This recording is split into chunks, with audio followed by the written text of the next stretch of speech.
Amis internautes, n'oubliez pas de liker, de vous abonner et de cliquer sur la note de notification pour ne rien rater. Bonsoir à toutes et à tous. Ce jeudi 12 mars 2026, l'actualité nous entraîne aux quatre coins du continent et du monde. Entre préparatifs électoraux méthodiques au Bénin, réformes législatives controversées au Sénégal et drames humains qui endeuillent plusieurs pays. Bienvenue dans le grand zoom de BLTV, votre rendez-vous pour décrypter l'actualité béninoise, africaine et internationale.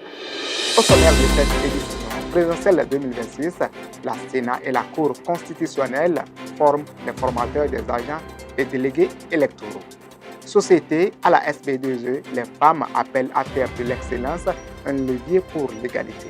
Sénégal, les députés durcissent la répression de l'homosexualité, peine alourdie. Tout de suite, le développement de ces titres dans le grand jour. Présidentielle 2026, la Sénat forme les formateurs des agents électoraux.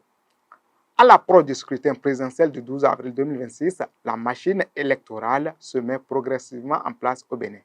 La Commission électorale nationale autonome Sénat a lancé ce jeudi 12 mars à son siège une session de formation destinée aux formateurs des agents électoraux.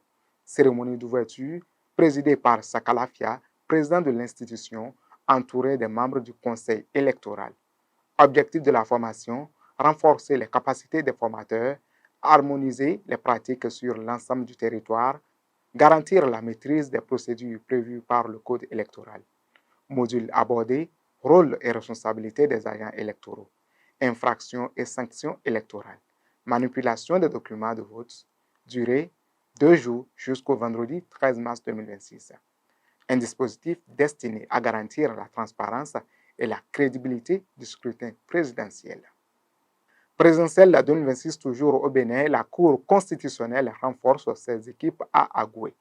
Parallèlement, la Cour constitutionnelle a lancé ce jeudi 12 mars 2026 à Agoué, commune de Grand Popo, un atelier de formation des formateurs des délégués électoraux.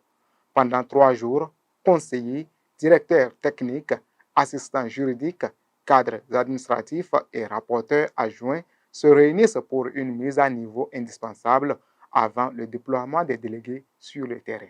Ouverture présidée par le vice-président de la Cour, Nicolas Assoba, représentant le président Kossi Dorothée Sosa empêché. Discours du vice-président, il a salué une étape cruciale pour garantir la transparence et la crédibilité du scrutin, rappelant que l'élection n'est pas seulement une compétition politique, elle est aussi un moment d'éducation civique. Rôle central de la Cour, examen des réclamations, gestion du contentieux, proclamation des résultats définitifs. Mission des délégués, observer le déroulement des opérations et relever les éventuels dysfonctionnements. Objectif de la formation, selon le secrétaire général Dr Gani Romuald Hirotori, actualiser les connaissances, harmoniser la méthodologie, maîtriser le guide du délégué. Temps fort de la journée, déontologie et mission des délégués. Présentation par le Dr Issaou Soumanu, modération, professeur Mokhtar Adamou. Fiche de formation présentée par Mme Evelyne Filiou-Houaye pour harmoniser les pratiques. Rapport des délégués présenté par Mme Carole Agbogla, modération, magistrat Christian Ataï, outil précieux pour le contentieux électoral. Les travaux se poursuivent pour aboutir à un dispositif renforcé en vue de la présidentielle. Société SB2E, les femmes appelées à faire de l'excellence un levier pour l'égalité. Dans le cadre de la Journée internationale des droits de la femme, la Société béninoise d'énergie électrique SB2E a réuni son personnel féminin le mardi 10 mars pour une célébration placée sous le signe de la réflexion et de l'engagement. Thème international, droit et justice, action pour toutes les femmes et filles. Message clé Zita Meissou, amicale des femmes, je cite, les droits des femmes sont des droits humains universels et inaliénables.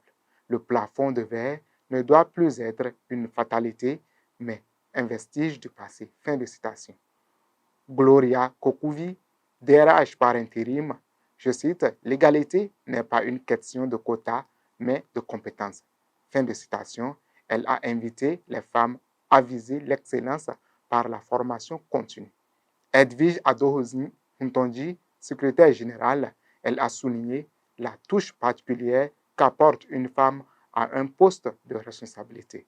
Hippolyte Egbainchie, directeur général, il a rendu hommage à l'engagement des femmes et réitéré le soutien de la direction. Panel de discussion. Justice, droit et bien-être comme clé d'une santé épanouie. La famille comme vecteur d'action pour la valorisation des droits et la justice. Les activités se poursuivront avec une séance de fitness vendredi. Le message est clair, l'excellence et la compétence n'ont pas de genre. Quittons le Bénin pour le Sénégal, les députés durcissent la répression de l'homosexualité. Au Sénégal, l'Assemblée nationale a adopté une réforme législative qui renforce considérablement la répression de l'homosexualité, répondant aux pressions de plusieurs organisations religieuses et associations de défense des valeurs traditionnelles.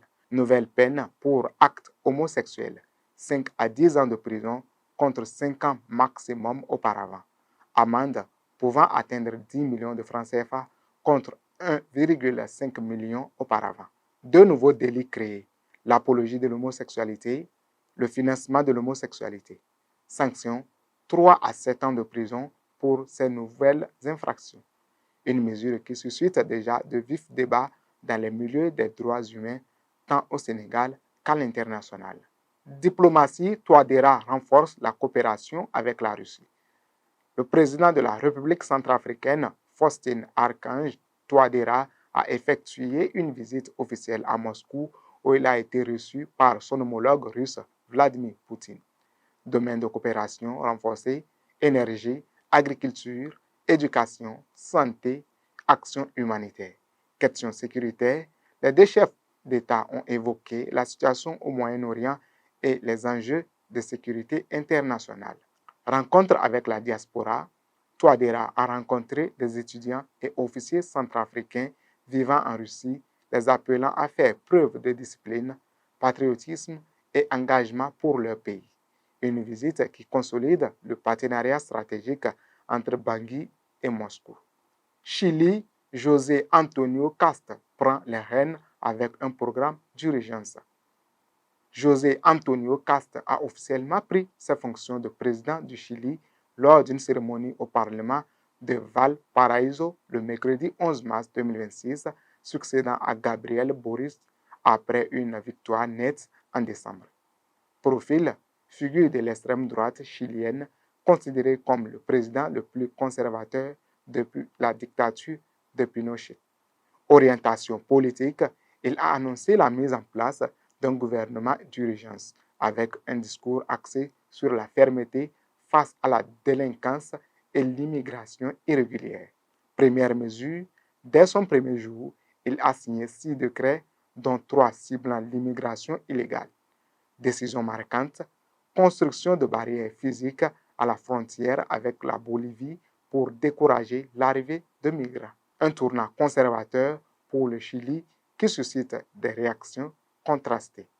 En RDC, un éboulement fait au moins 12 morts dans une mine artisanale. Un nouveau drame minier a frappé la République démocratique du Congo. Lieu carrière Safi dans la cité minière de Kakanda. Circonstance, au moins 12 creuseurs artisanaux ont été tués dans un éboulement alors qu'ils extrayaient du cobalt. Un important volume de sable s'est effondré sur eux. Bilan provisoire, 12 à 13 morts selon les sources, plusieurs personnes possiblement ensevelies. Cause probable, les fortes pluies récentes pourraient avoir fragilisé le terrain. Ce drame survient dans un contexte déjà marqué par plusieurs accidents miniers, dont celui de Rubaya qui avait causé plus de 500 morts depuis janvier. Au Kenya, les inondations font 50 morts. La saison des longues pluies commence dramatiquement au Kenya. Bilan humain, 50 morts dans 17 comités du pays.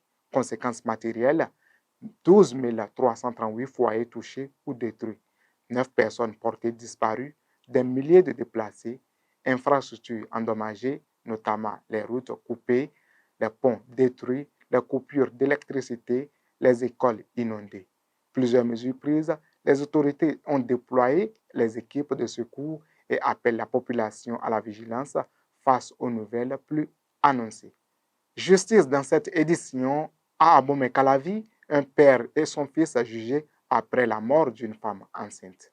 Le tribunal d'Abomey-Calavi examine une affaire tragique impliquant la mort d'une femme enceinte de 8 mois survenue le 2 février 2026 à Kokokodji. Présumé coupable, un jeune homme et son père sont poursuivis pour homicide involontaire.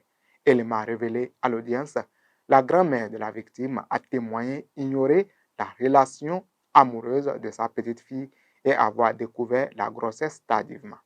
La victime avait ensuite rejoint le domicile de son compagnon. Élément inquiétant, selon le père du prévenu, la jeune femme n'aurait effectué aucune consultation prénatale durant sa grossesse. La décision, face aux zones d'ombre, la justice a renvoyé l'affaire au 29 avril 2026. Le carnet de soins de la victime devra être présenté pour éclairer les circonstances du décès.